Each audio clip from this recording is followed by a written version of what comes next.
Coming up next on the CHGO Cubs Podcast, Tuesday, March 3rd edition, DH in the division. We're taking a deep dive into the Central's designated hitters. Where does Mo Baller rank? Plus, a pair of pitchers making us a little uncomfy. And D-Row, did he put together the dream team of baseball? CHGO Cubs next.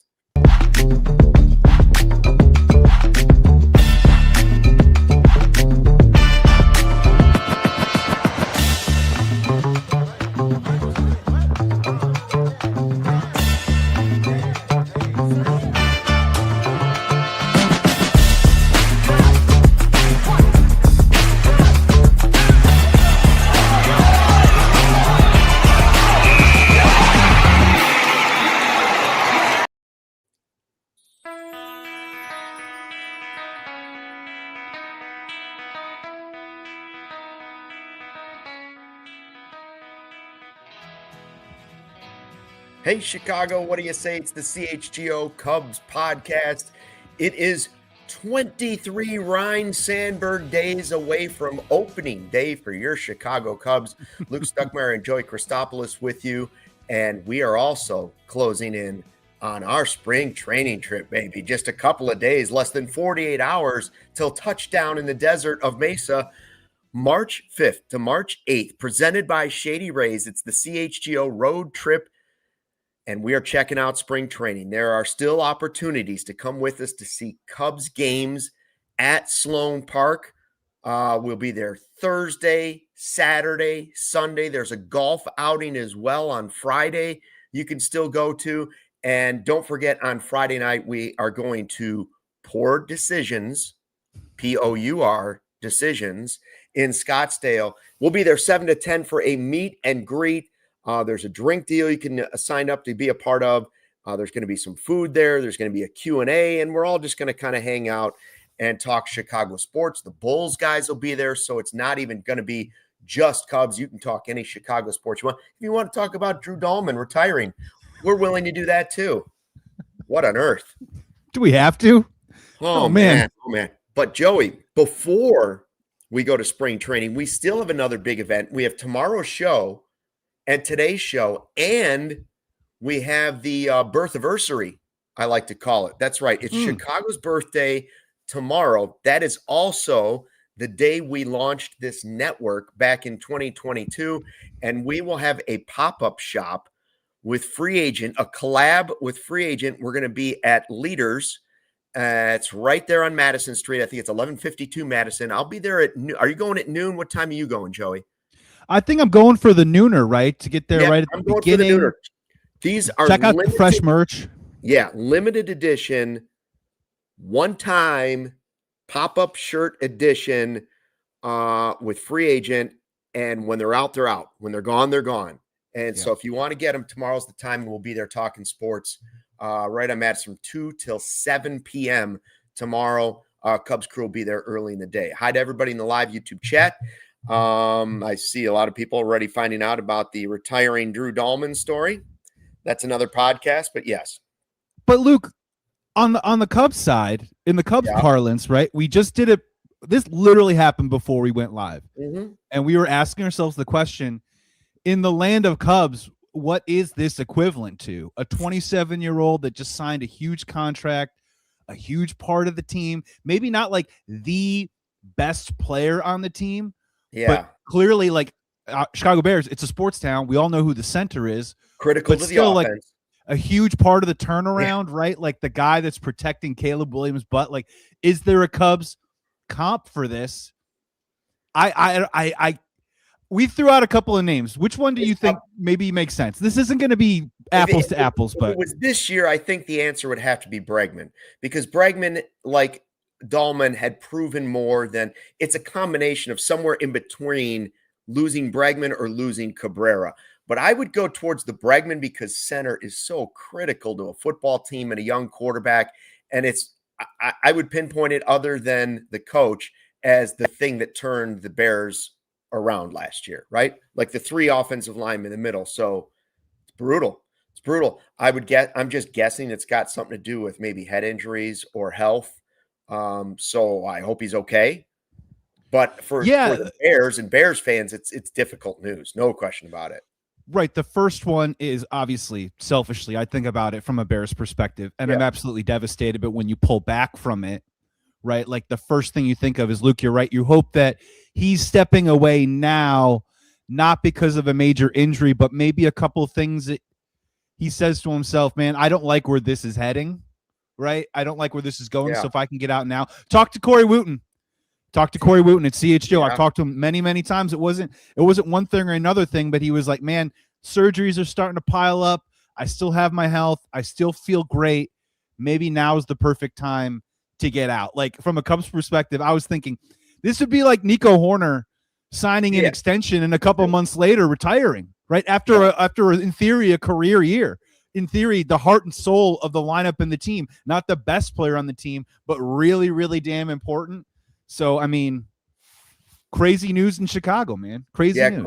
Corey Seacrest says, reminds me of Luke Kuechly. That's a good one. The other reason I say Bregman, too, is we've waited for the Bears to fix center since Olin Kreutz. 20 years.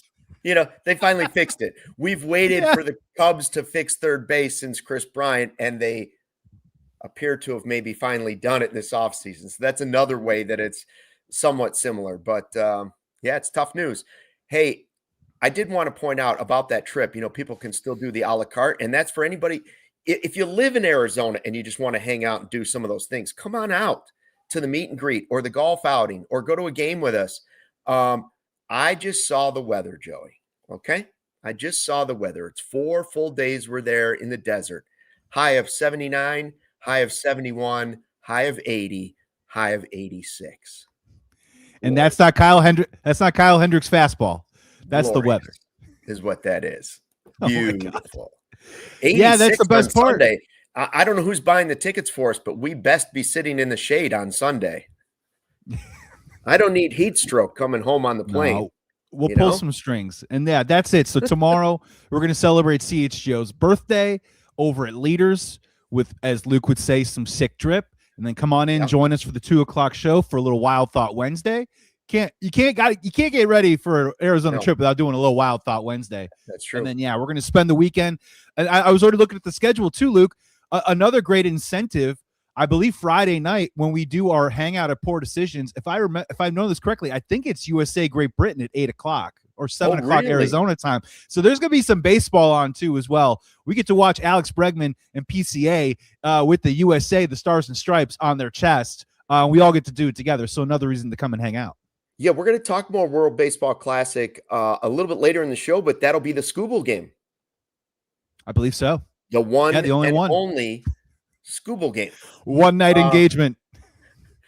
All right, so the Cubs are in an exhibition game against Italy today. Meanwhile, Team USA is playing the Giants, I believe, in an exhibition game. And so the last couple of days, we've had a chance to see some pitchers that haven't done very well so far in spring. And so we're starting with our concernometer. Yes. Now, we both have said many times on this, don't worry about the results. And people on Twitter overreact to the results of Cactus League games. I remember Alfonso Soriano hitting like 450 with nonstop bombs, and then he couldn't get a hit for the first 5 weeks of the season.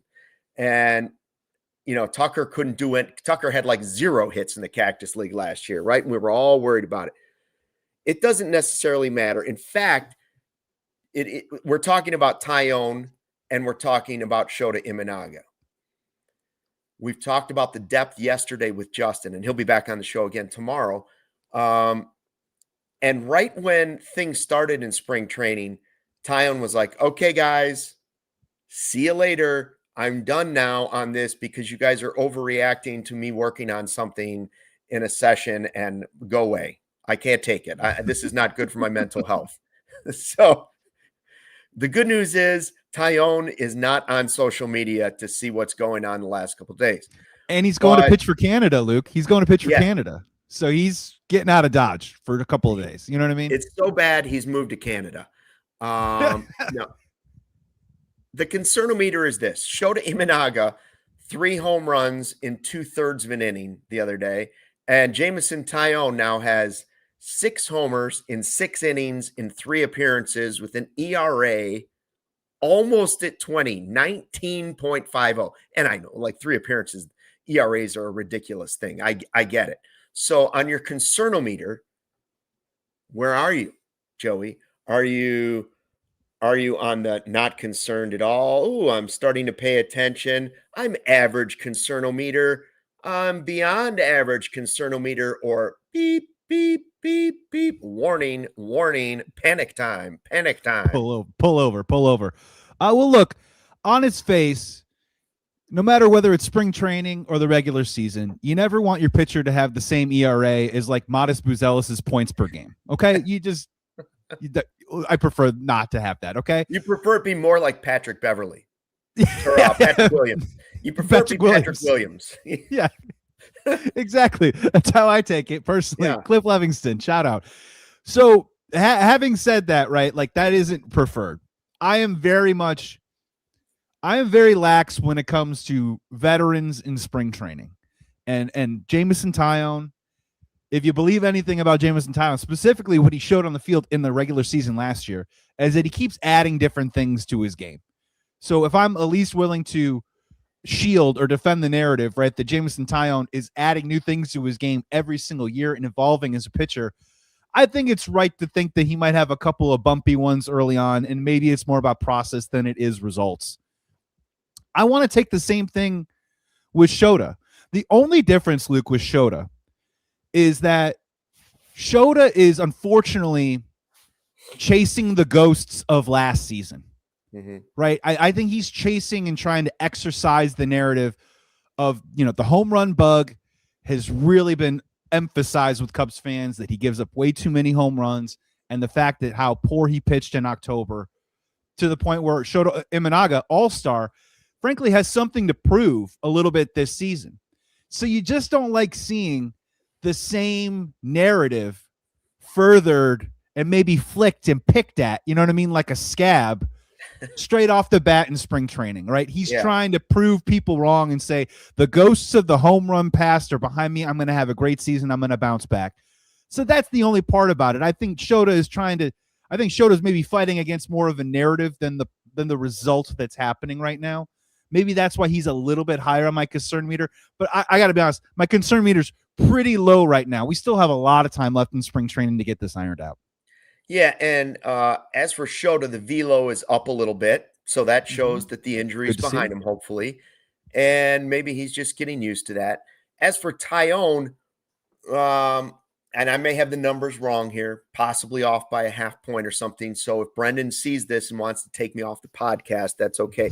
But I believe he was like 1.1 home runs per 9 innings. And last year he was up to like 1.7, the highest of his career. Okay.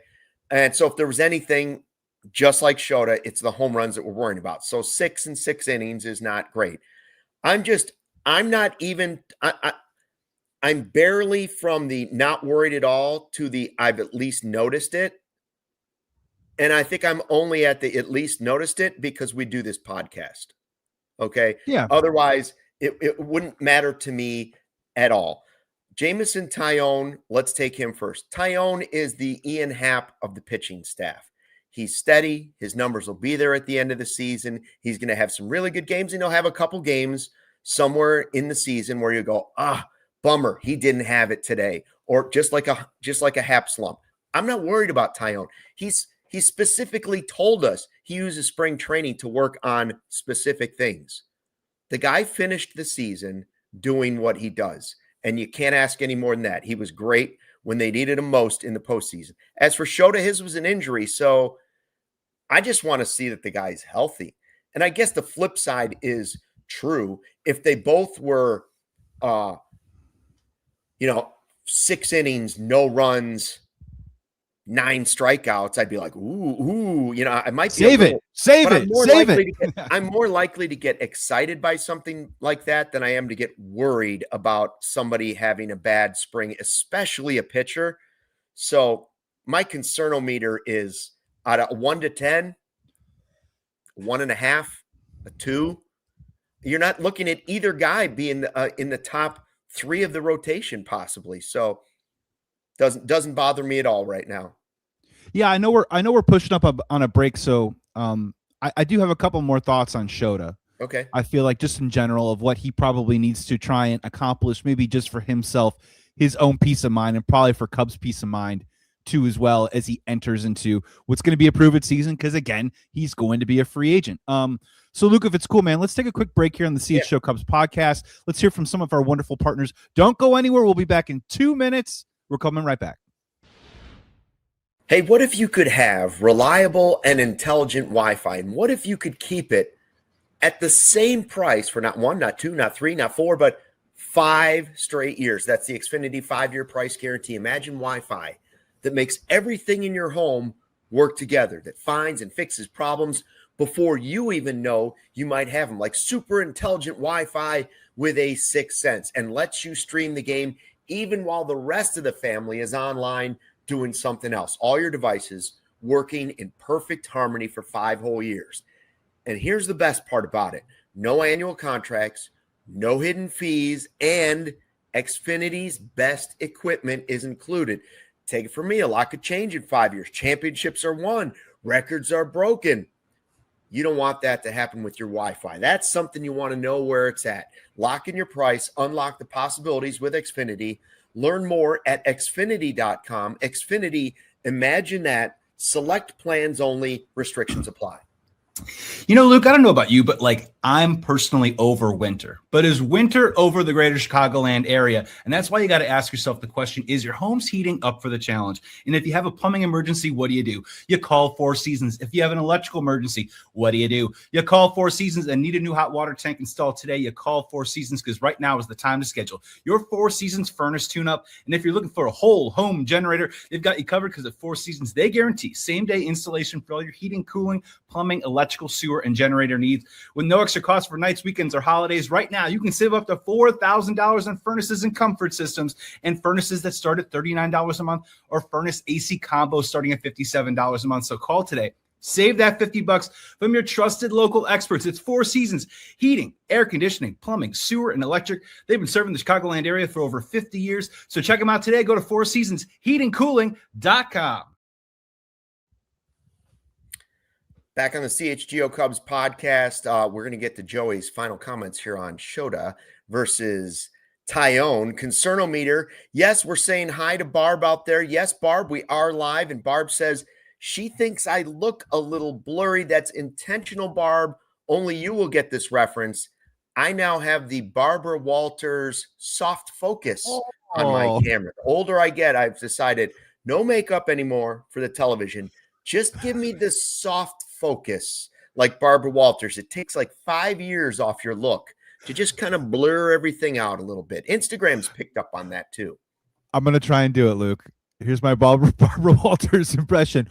Shota, why all the whammies? Why all the home ones? How'd that go? Literally, I think 5 people that will listen to this will understand our Barbara Walters references. That was must-see TV, Luke. She was the one. The soft focus, the flowers everywhere, and her asking just literally just sticking it in the ribs and twisting questions. That's right. You know I like mean? a good walk-up song when I come on the show, and I like a blurry camera.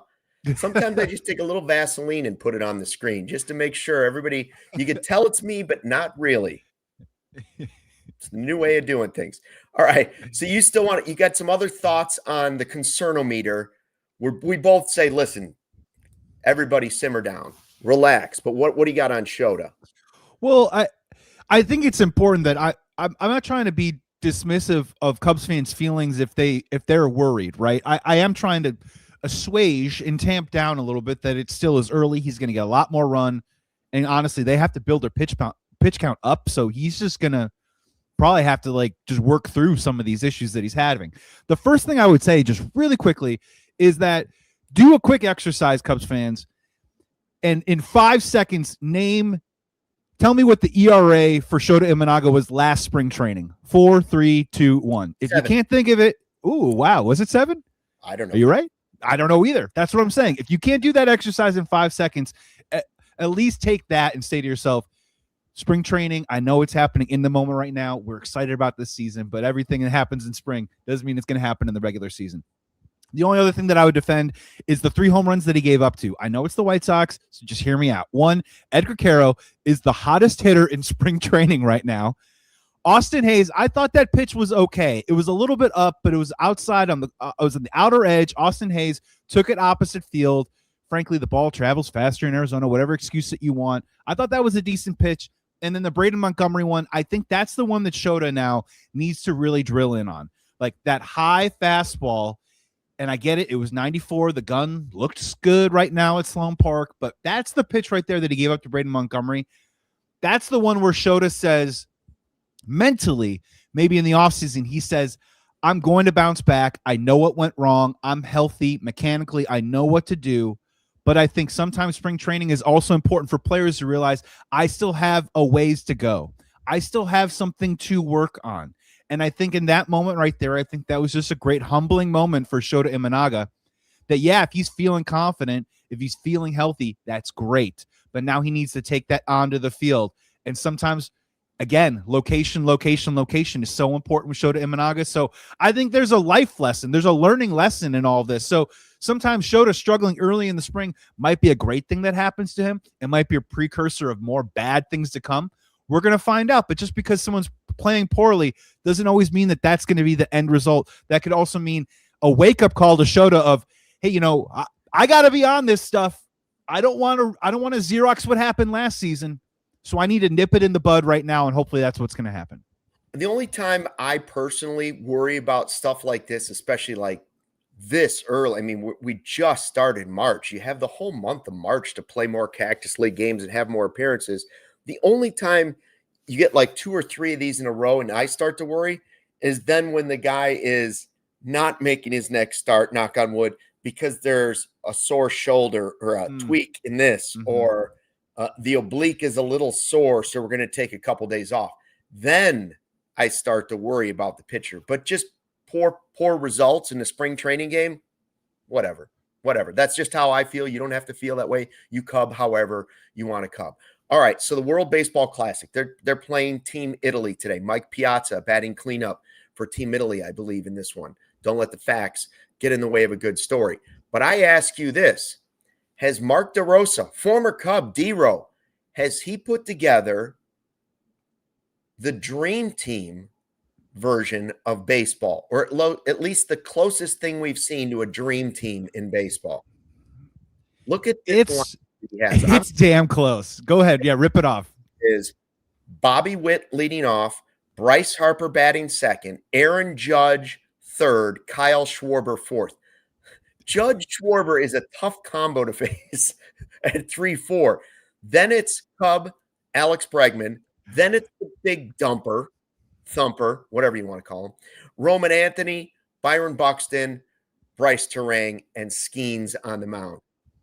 That's a pretty good team. Now, I would replace Buxton with a little Pete Crow Armstrong, but anytime you've got Cal Raleigh batting sixth, you got yourself a pretty good lineup. I would say the lineup is close to Dream Team, but the Dream Team was, I don't know, the Dream Team was all time. Like, I would say the pitching staff is not Dream Team because Skubal's pitching one game. But I did appreciate some of the stuff guys said, and I don't know if Sarah has this ready, but we have both Bregman and PCA before they left Cubs camp to go to practice with Team USA. And at first it's Pete Crow Armstrong talking about the opportunity to go play on Team USA and why he decided to go do that and leave Cubs camp for a while.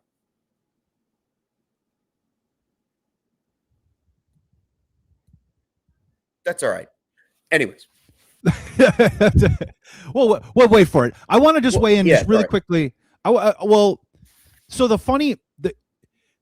just the Dream Team in 92, right? Like there's a confluence of events there that I just don't think you can't just bottle that up and just make it happen.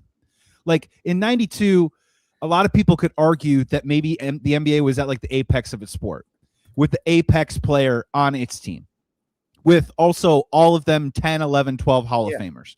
Now, just reading that lineup down right there, I can make a good argument that maybe half of that lineup right now might be Hall of Fame bound.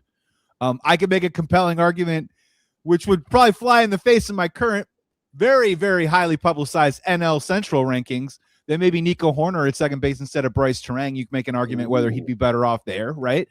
But it's pretty damn close. And I'm just trying to think of different eras. Like, I know everyone always knocks the 97, 98, 90, 99 era is very steroid riddled. But at the same time, 97, 98, 99, if you put together a WBC that had Ken Griffey Jr. on it and Derek Jeter and Cal Ripken, and you know what I mean? Like, it'd been a pretty damn good team too as well. I just think it's really fun that not only are they all saying yes, and you can look at that lineup and feel really great about it and say, wow, that is just heavy hitter after heavy hitter after heavy hitter. But also you could just tell from the players that they're highly invested in it right now. And they want to go out there to compete, and they want to go out there and win. I know everyone worries about injuries, but on the flip side of that, getting committed to something that has nothing to do with your actual regular season can be a galvanizer. And it could be one of those weird tone setters that just really gets that focus in a little bit earlier on in the year. And I think some of these guys, like Alex Bregman, might come out of the chute rocking and rolling and on fire because of this experience. Pete Crow Armstrong certainly is going to learn something from this experience, and hopefully those experiences are just positive. Yeah, Mark DeRosa said it wasn't that hard to actually put this roster together because the first guy he went to was Aaron Judge last March, and Judge was like, I'm in. And he's like, okay, so I've got my position player that's going to start recruiting other guys, and when they see Aaron Judge is on the team, they're going to want to be part of the team. And then he had a pitch ready for Paul Skeens, and he went to Skeens, and Skeens stopped him halfway into like his first sentence. It was like, I want to represent the men and women in our service and their families and putting on themselves on the line. I want to do it for all of them. I'll be there. I'm playing. And he talked about, and I don't know this was necessarily part of the dream team. I would assume it was, but it was the greats want to be around the other greats, and what can you learn from somebody else that is elite at the same thing that you're doing? So here's that Pete Crow Armstrong soundbite. Our guy, Jared Willis, got it when he was at spring training last week. And just before PCA and Bregman left, this is Pete Crow Armstrong in Mesa. Exciting stuff. I'm obviously going to miss the fellas here for a couple weeks, but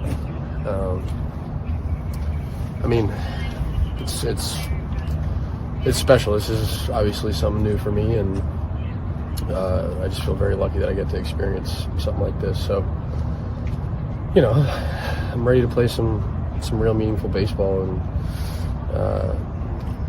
just go wear those colors. I haven't done it for some years, and getting to do it at the highest stage is going to be special. And of course, as Joey mentioned, it's not just Cubs players playing on Team USA. We got Canada. We got Assad there. And I didn't notice this. Obviously D-Rose, the former Cub. Who's the other former Cub on the coaching managerial staff for Mark DeRosa? Oh, I'm blanking. What is it? I give up.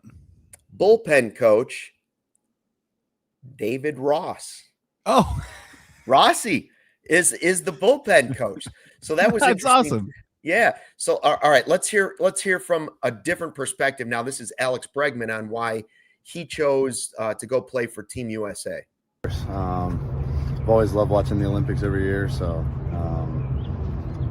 it's always fun to root on Team USA. And like I said, it's such an honor to be able to put on the Stars and Stripes. So looking forward to getting in there and getting started tomorrow with our first practice and being around the guys. You look at that Team USA roster, anybody in particular that you're excited to be teammates with for a little while? Every single one of them. It's a really good roster.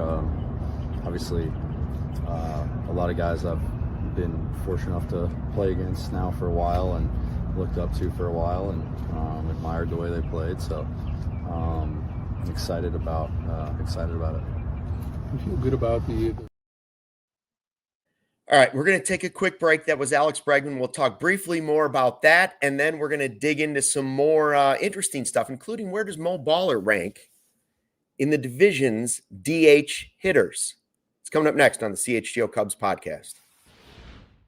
Hey, Luke. Opening day is right around the corner, and I got to tell you, I got myself the perfect routine, just like a Major League Baseball player. Here's what it is. I wake up, I exercise, and then when I got to get a meal on the go and get into the office, I grab myself, that's right, some Huel. That's right. It is delicious Huel. It's $5 in just a meal. And here's the best part. Whether it's a chaotic morning, if you have to skip a meal, after your workout, you got to run and you got to meet up some friends. That's right. Huel is that meal right in a bottle, and it's absolutely delicious. I got the chocolate right here. And also for after, get your electrolytes back with the Daily Greens. This is the peach and hibiscus. Absolutely tasty. It's got 35 grams of protein, 27 essential minerals, and vitamins, no artificial sweeteners, gluten-free, and again, under $5 per meal. So here's what you got to do. Go check out Huel today and use our code for 15% off. Use the code CUBS15, CUBS15 for new customers only. Thank you, Huel, for partnering and supporting our show. Remember, Huel, it is a game changer. Jojo, you know that moment, the one where you realize you left your favorite sunglasses at the beach or on the roof of your car or at a gas station 3 states away? Yeah, me too. I've been there. Little kids, I sit on my sunglasses. My kids tear apart my sunglasses. I drop them off a boat, off a golf cart. It's a disaster. But I found Shady Rays, and it changed the game. These are sunglasses made for real life. Seriously good looking, polarized, durable, and not stupid expensive. And here's the wild part. If you lose or break them, even on day one, Shady Rays is going to send you a brand new pair. No guilt trip, just replacements. So now I wear my sunglasses without fear on hikes, at the golf course, at concerts, on the boat, around the kids, in the car, wherever. Shady Rays is eyewear that has your back. Go to shadyrays.com. And right now, use our new promo code, CHGOSR. CHGOSR for 40% off 2 or more pairs of polarized sunglasses. I think I caught Joey off guard with the JoJo. He was a little surprised with I liked it. I think he was like, did he just call me JoJo? Yeah. I did. I threw it out there just to see how it went, College buddies, friends and family. I get a lot of JoJos. So you do get some JoJos. I didn't know that. And no, I liked it. Meant a lot. And I'll be honest, you definitely have the Barbara Walters lighting going on. I don't know what it was earlier. Listen, I cleaned the screen on my computer about a week ago. Okay. And I think maybe the lens isn't quite clear. Barb was worried about that. I see that. Yes, Barb. And Sarah is producing. It's not Sarah's fault. It's probably me. If there's a technical difficulty, generally it's my fault. But in this case, I think it's sort of beneficial to everybody. I'm looking at it on my phone. It looks much better on my phone than it does on my laptop. That's what matters. The screen is smaller. Yeah, watch it on the phone, folks. You're probably better off. And if you're listening in podcast form, you don't care if I'm blurry or not. This is just a Vaseline lens. That's what we call it. A little coat of the Barbara Walters Vaseline. It takes all the wrinkles off your face. So anyways, yeah, I'm looking forward to the World Baseball Classic. I kind of don't think it's going to be as good as it was in 23 when they had the great finish and it was like Ohtani coming down and the big showdown at the plate. And I was like, I don't think it'll be that good. That might be the pinnacle of international baseball play, but it's more exciting than a Cactus League game, isn't it? So I'll say this before. Yeah, absolutely. And I will say this before I start watching this thing, probably like through my fingers, just hoping everyone stays healthy, because I think that's the Cubs. That's a Cubs fans' first and foremost thought with this WBC is, hey, man, on the CHGO Cubs podcast, I'm just going to say it. This is what makes baseball the best, man. And here it is. Look at the NBA All-Star game, all right? I love the NBA, okay? But you can ramp it down to the part where the competition is half speed, 40%. The NFL, just because of the nature of the violence and the fact that you're going in it every single play 100%, you literally can't get a collection of the best of the best and really put them all together and say, what if we had the best 2 quarterbacks and the best 2 wide receivers and the best 2 running backs? You can't have that. Hockey's sort of the same, right? I mean, you saw it in the gold medal game, right? You can ratchet it up, but in an all-star game too as well, you can also ramp it down. In baseball, whether it's an all-star game, whether it's a WBC, whatever it is, if you don't show up and show out with your best, you're going to get embarrassed. Those are the rules. That's baseball, right? Baseball has a very odd way of making it very, very fair. And my final thing on this is for Pete Crow Armstrong. When you put yourself with a collection of incredibly talented people, and yes, there are some future Hall of Famers on that roster right now, just being around them and see them go about their business and being a part of that competition can only be good for a player who we think is going to have a superstar season, who Michael Cerami yesterday said he thinks he's going to have a 30 for 30 year. It's all sitting out there for PCA. So these are, again, more good things in the maturation of a young player's career that we hopefully turns into that 10-15, hopefully turns into that future Hall of Famer. So I'm all for it. This is what makes baseball the best, because you can't fake it. You can't turn it down. You gotta bring it. Yeah, Alex Bregman talking about how maybe you just want to go there and get 1% better. Can it make you 1% better going into this season? And Mark DeRosa said, I think he's underestimating it, actually. Like, being around this group, you're going to get more than 1% better. And I think it's more impactful, especially for somebody like Pete Crow Armstrong, more than it is Bregman, who's been there, done that, and been around it. I would say that it's a great opportunity for PCA. So let's get to the DH. That's the final thing we haven't done, correct? To figure the last one, where the Cubs rank at DH. And Godfather gets very mad because we've put the Cubs number 1 or number 2 in every category, I think, or close to it, right? And some of them have been pretty good categories. Today is designated hitter in the National League Central. And we always like to start at number 5 and at the bottom, frankly, because this should go on forever. Number 5 is the team. I think they're in St. Louis, and I think for $30 they're giving you all the food and drink you can handle at a ball game this year, because their team is going to be so putrid that they're basically giving you free food to sit and watch it. And they figure that you're probably going to hork up some of that food if you're one of the fans of that team. So that's beautiful. It doesn't matter who's their DH, because the St. Louis Cardinals are irrelevant. Fair to say? Anything else I need to say there?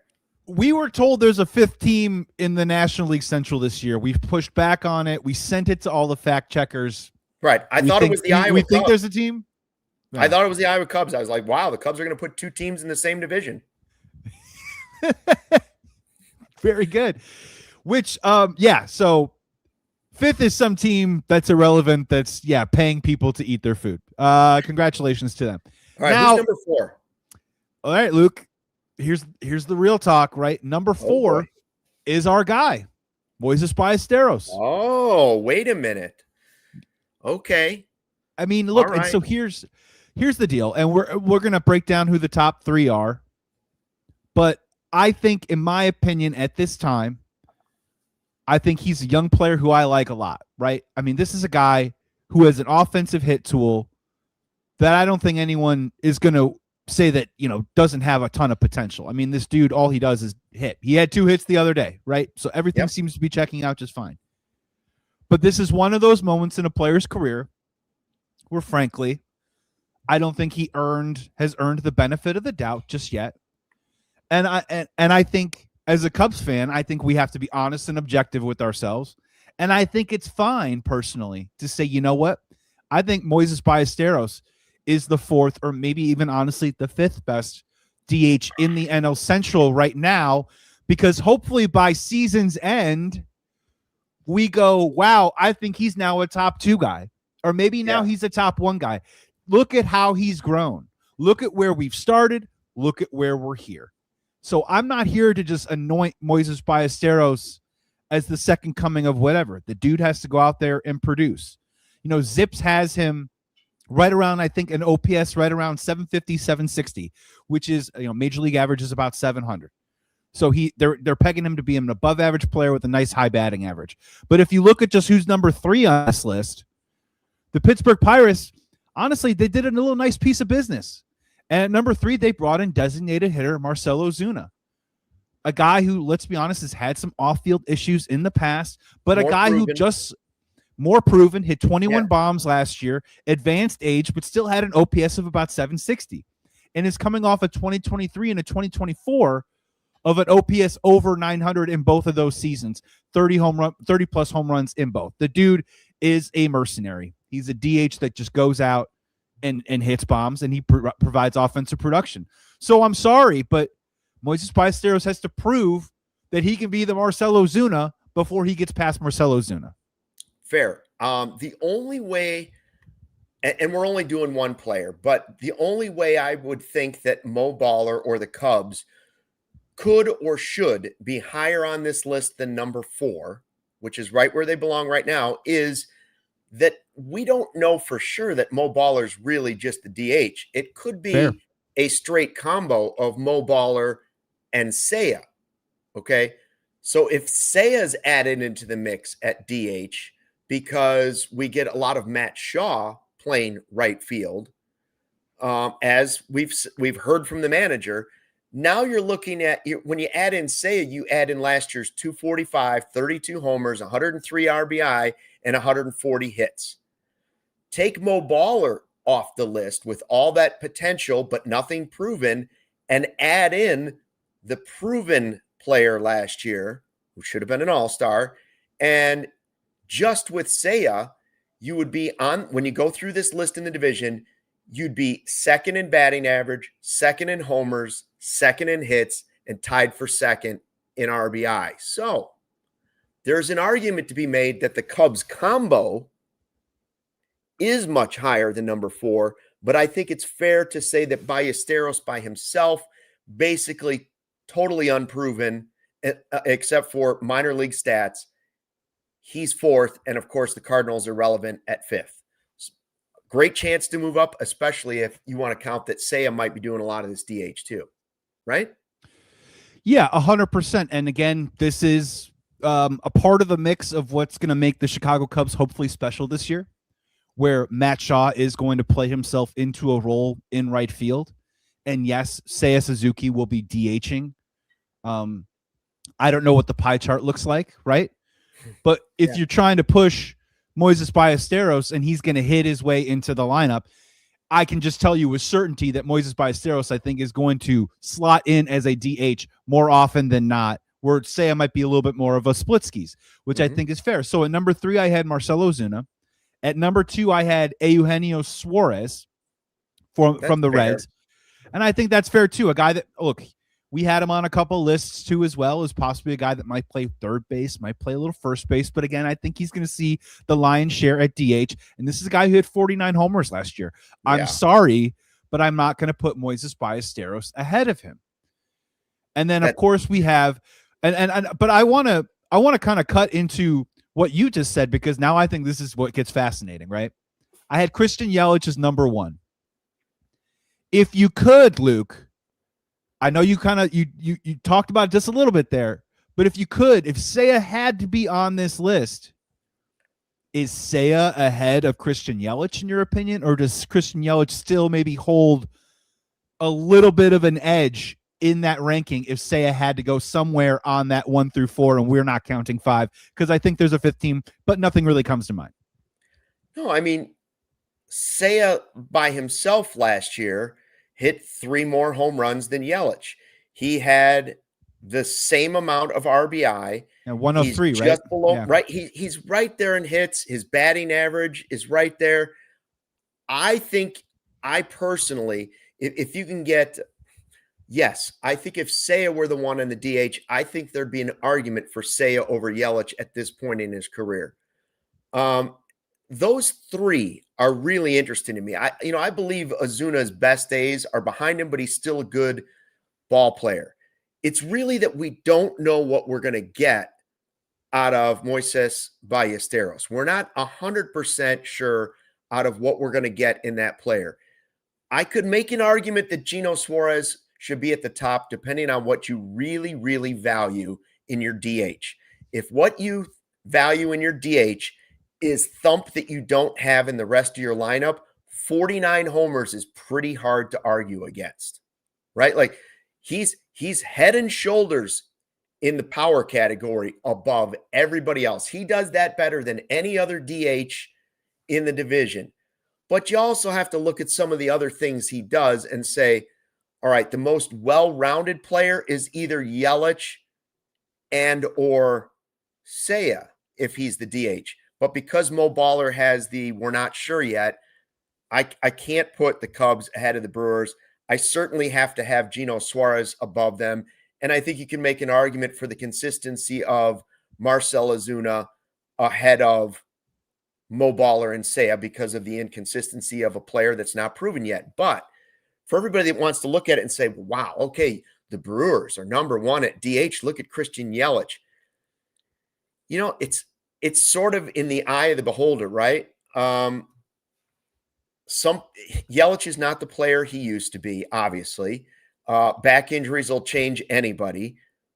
But when you look at his stat line and then you look at Pete Crow Armstrong and some teams around the division and skeptics around baseball would look at it and say, Pete Crow Armstrong, he had one good half and then he was a bum in the second half. And they forget about the second half of the previous year. And they forget that he was actually MVP type level the first half of the season. And you look at it and say, now, wait a minute. Yelich hit 29 home runs. Pete Crow Armstrong hit 31 last year. Yelich had 151 hits. Pete Crow Armstrong had 146. He's right there. And there you're comparing a DH to the best defensive player potentially in all of baseball. So for all the people that want to celebrate that Yelich is number one on this list, at least for now, I would say, yeah, but you have to put it in perspective. Like everything has to be in perspective. Yes, I put in perspective that Pete Crow Armstrong struggled in the second half, but I also see it sandwiched by a great half and another really good half. And I can say, okay, I'm willing to bet on that player having a really good season. And I think we all are. Michael Cerami said 30-30. Okay. I think the Cubs DH has a chance to be number one or number two on this list by the end of the season. I don't think Ozuna is going to age real well, even though I like the addition for the Pirates. And I don't necessarily know that Suarez is going to do I don't know that he's going to hit 49 home runs this year. Yeah. I don't, but I like that addition for that team too. And Yelich, anybody with a back problem like that, I don't know. So it's not like there aren't questions ahead of him. When we talk about Cubs players and the health bug and the giant letters IF, Christian Yelich's are like, what's the font size? 120, 130? For real though. Lay off the font size. Some of us depend on it. Get the cheaters out there. Get the cheaters out. I think he had a nice bounce back season last year. Having said that, though, I was not scared of Christian Yelich for one nanosecond of the NLDS. 1 nanosecond. Sal Frelick, for crying out loud, was probably keeping me up more. Like Ortiz was keeping me up more probably than Christian Yelich. And I would say if you had to put Seiya Suzuki onto this ranking, I am putting Seiya Suzuki number one because I think of that health factor. And if you kind of look at, Christian Yelich had two incredible seasons, like what was that, 5 or 6 years ago. And ever since then, it's been injuries. In 2024, he hit over 300. He hit 315, but he only played 73 games. So there's a whole lot of caveats that comes with Christian Yelich. The conversation that I'm sort of thinking about with Moisés Ballesteros is he's number 4 on this list right now, Luke. But I think this is the one list that we have where it's wide open. Agreed. Where of all the lists that we've made, of all the lists that we've made, and this is the final one that we're doing, I think easily this 1 through 4 can be switched, flipped out, substituted, moved around, however you want to call it by season's end. And Moisés Ballesteros has an opportunity to, climb up that rank. I think he should, by season's end, be ahead of Marcell Ozuna. I think he could maybe even be on par with Eugenio Suarez because, frankly, the player's just getting a little bit older. I just want to get your perspective on, from a Cubs fan perspective, and maybe just from a production standpoint, because of all the players Moisés Ballesteros needs to hit. That's the bottom line. So from a production standpoint, Luke, like, what are you projecting in your mind, or what would you dream about that would say, man, I'd be really, really satisfied about this? Because again, when we've talked about the Cubs lineup before, if this Cubs team is a regular season locomotive, yeah, and at the deadline, you're like, man, could we add offense? Where would we add offense? Frankly, it will be up to Moisés Ballesteros to hold them off from going out to finding the mercenary to hit DH, or maybe the catcher position. So we know Mo Baller doesn't have a ton of power, but what is there a stat? Is it batting average? Is it runs batted in? Is it extra base hits? Is there a number out there that says, man, if Moisés Ballesteros gives us this year, I'm going to feel really confident about him moving forward? Or I was going to say, what two numbers would it take to move him up the list out of fourth? Or the combo of him and Seiya just in DH at bats. So not like you're not including Seiya's production as a right fielder. You just the days that he plays DH, and you stick those numbers and you add them to whatever you get from Ballesteros, because his are mostly going to come as DH, not a catcher. We all know that. What would the number take? What if you could combine the two of them together? And I don't know how much Seiya is going to DH, but what if you could combine the two together to bat 250 and hit 20 home runs between the two of them? 25 home runs between the two of them. More? I guess listen, if Seiya's playing it a lot, those numbers are definitely, I think, creeping towards that, which would move him up the list. If it's just let's say 25 is good. Yeah. 25? Yeah, I think 25 is a good number, but 20, I would anticipate a little bit more. What if it was just Mo Baller? What if we're just putting his production this year and he's at the end of the season? You say, well, we're not going to count Seiya as a DH because he only did it 16 times during the season. Mm-hmm. Do you think he can hit 20 home runs? So for me, Niren's got a great one in the chat. Good to see you, Niren. Thanks for coming into the live show. I know you're a supporter, but we always appreciate having your comments here. Runners in scoring position numbers. I think that's a number that would mean something to me. Now, I'm not saying hit 350, but if you're a guy in the second half of the lineup and you're somewhere in the 260 to 290 range with runners in scoring position, you're getting the job done, bat on ball, you're here for offense, you're doing that. I would like that a lot. The number for me, Luke, isn't home runs, but if I said over under 32.5 extra base hits, I would like the over. Yeah. And whatever that means to you, if that's 14 home runs and 20-ish doubles, give me that, right?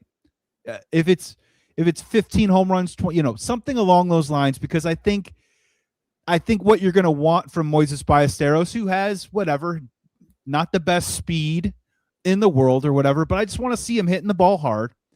And I want to see him turn it into a doubles machine. I think that would be great. Not so concerned about the power. Don't need him to hit 20. A lot of people haven't projected it even in the 10 to 15 area, which is fine. But give me the extra base hits. Give me the runners in scoring position. I think those two factors is going to give me a lot of confidence about Mo Baller this year.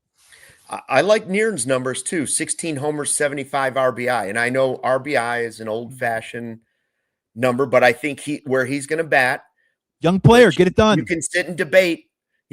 I've seen people debating it in the last 24 hours. Should he be in the top 5 of the order? Should he be, let's wait and see. And I think this year, if you said 16 homers, 75 RBI, that'd be a season I'd be happy with. Now, the asterisk, we only have 5 minutes left, but the little star I would put next to this would be what I'm okay with this year from Mo Baller, and hopefully his first full season with a lot of DH, might be a much lower mark than what I'd be okay with next year for Mo Baller.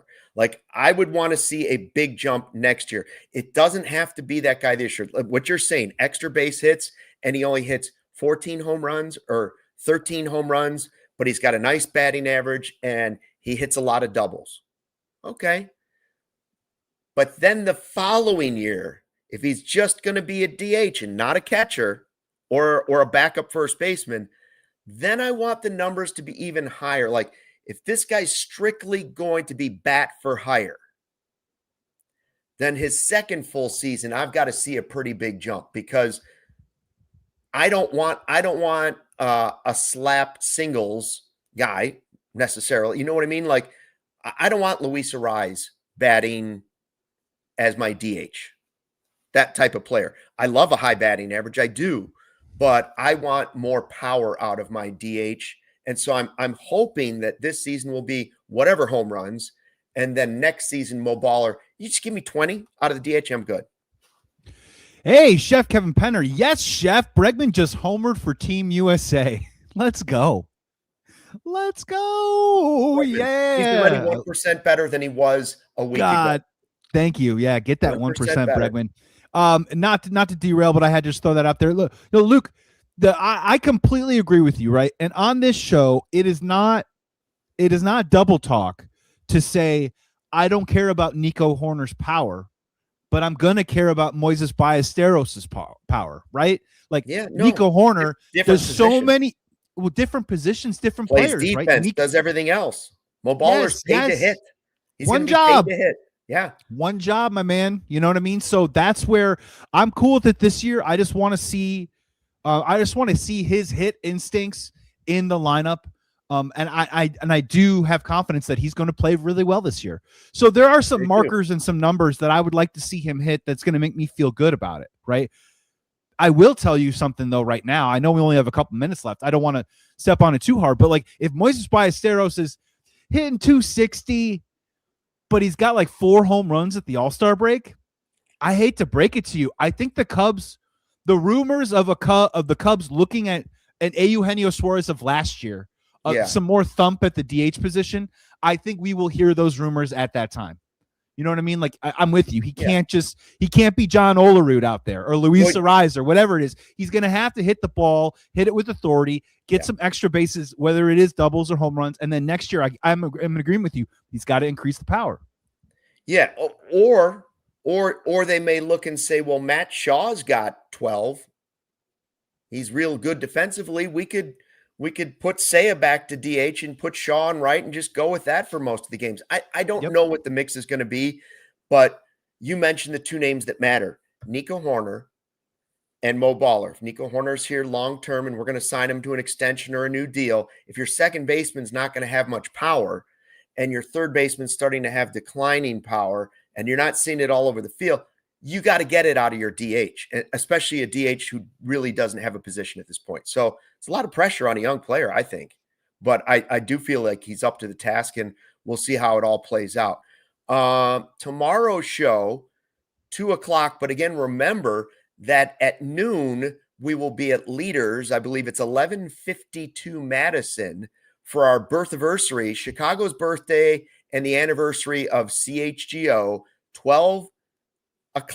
We're going to be there. Guys will be there till 7. Some guys, different on-air people popping in and out. It's a pop-up shop, limited edition with free agent. We got a shirt. We got a long sleeve. It is sweet, but when they're gone, they are gone. So come out and see us tomorrow at noon. And again, don't forget, we're closing in on the trip. One more show now before we go to the CHGO Spring Training Road Trip presented by Shady Rays, March 5th to the 8th. You can still get some of the a la carte services out there.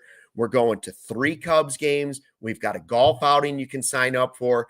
If you like just baseball in general, there's even a Sox game you can go to with Sean Anderson. The Bulls guys are going to be out there. The Bulls game is sold out to go with us, but the big thing is the meet and greet on Friday as well. We're going to hang out. Happy hour deal, Poor Decisions, Scottsdale will be there. And we're going to talk Chicago sports. And rumor is we're going to have some Lance Briggs sightings out there too. We're going to hang. Hopefully we'll see with the double nickel. All right. I'm ready for tomorrow. I am ready for this. And I'm ready for a little sunshine, Joey. And tomorrow, Justin joins us. Well, we're talking more baseball. You know what? Tomorrow we're going to have to hit on this Jerks and Profar cheater guy. And the what it means, I'll tease this now, what it means to the rankings in the National League overall. Where were the Braves, and how does that impact the Braves, and how does it impact moves that still will happen between now and the trade deadline? because you would think the Braves would now be looking. And we'll attack that tomorrow on the CHGO Cubs podcast. Yes, Braggs is coming along, Barb. He will be there. I will be in full focus with my sunscreen on, SPF 85. But until then, see you tomorrow, hopefully at Leaders, then on the podcast at 2. Thanks for watching, and fly the W. USA! We all silly like the